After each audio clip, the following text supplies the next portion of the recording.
Hi everyone, welcome back to my channel. Today I'm going to show you how I paint a page in my sketchbook, and it's going to be a very chill type of paint with me, so yeah, let's get started. First I'm going to start with some light sketches. I've already drawn out the panels that I want to paint in, and I think that's really kind of helpful to create boundaries within the page itself so that I know where everything will sit. One of the things that I'm still trying to improve on is drawing clothings. I think when it comes to the folds in a dress or a skirt, I still have some issues with that, so I'm trying to improve on it and do more practices as I go along. Once the sketches are done, I'm gonna start painting. I like to start with the skin first because it's usually the lightest part of the painting and I can build the layers as I go along.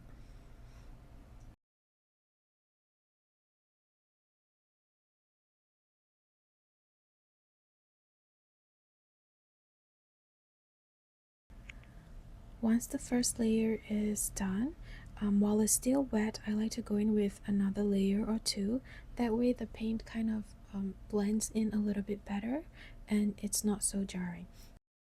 Here you can see that I added a bit of pink tone to the skin, and I'm gonna use a bit of water to kind of blend out the edges so that it's not so jarring to look at.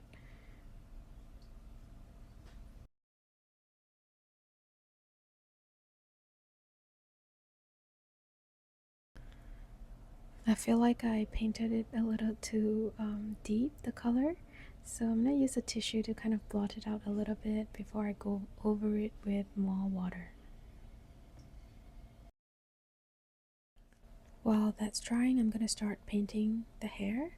I'm gonna paint a very dark shade of brown / black color, but I'm not gonna start with that. I'm gonna start with a color that is almost like a light purple, and then I'm gonna build the layers on top of each other. Now I'm gonna paint the next layer with a mixture of burnt umber and burnt sienna, but I'm not gonna paint the entire head.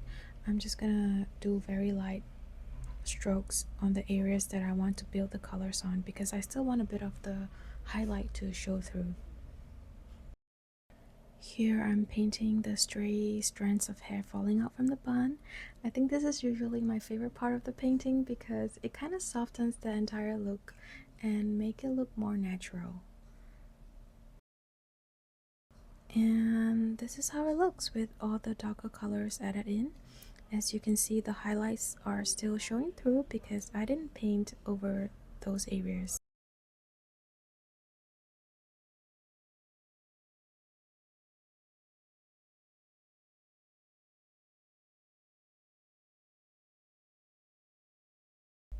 Now I'm just gonna add a bit of shadow to her gown.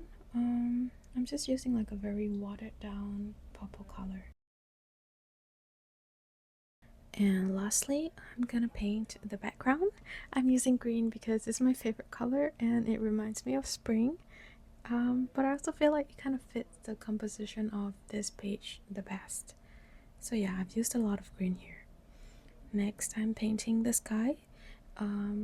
And it's not just blue, I also added a bit of green, so I think I'm using cobalt green with a bit of compost blue.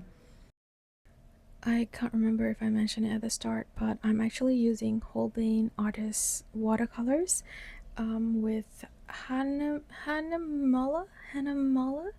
Yeah, I'm not gonna try and pronounce that actually. I don't know how to pronounce it. I will link all the materials used in the description box so that you don't have to listen to me butcher or German name.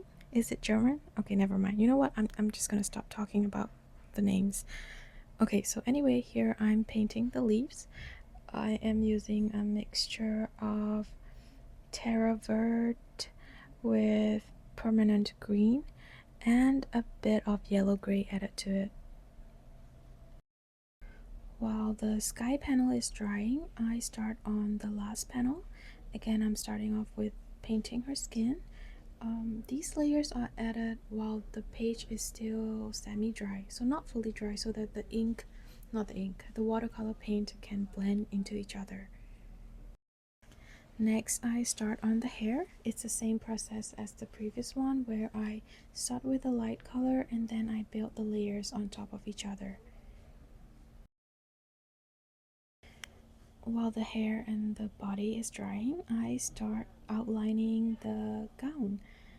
Again, I have trouble painting the folds in the clothes, so this was kind of like a trust the process type of thing. I started off with a very light wash of permanent yellow, and then I added the shadows. So for the shadows, I think I used a mixture of cobalt blue slash mineral violet, and it's just a very light wash. Next, I paint the background as always. Again, I'm using the same shade of green that I used previously.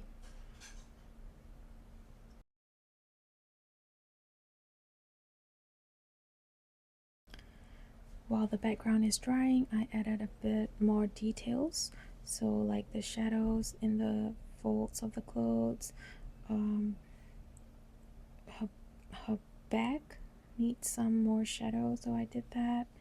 And then I did an outline of her figure with, I think I'm using like a mixture of rose madder and Jaune Brilliant #2.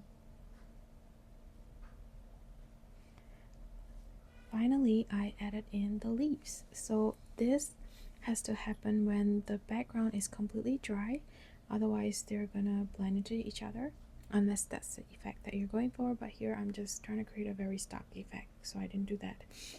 And my last step is to do a border for the panels. So I kind of wanted to have like a very uneven edge type of a border, so that's what I did. And this is the final result. Thank you very much for watching, and I hope you enjoyed this paint with me. See you in the next one. Bye!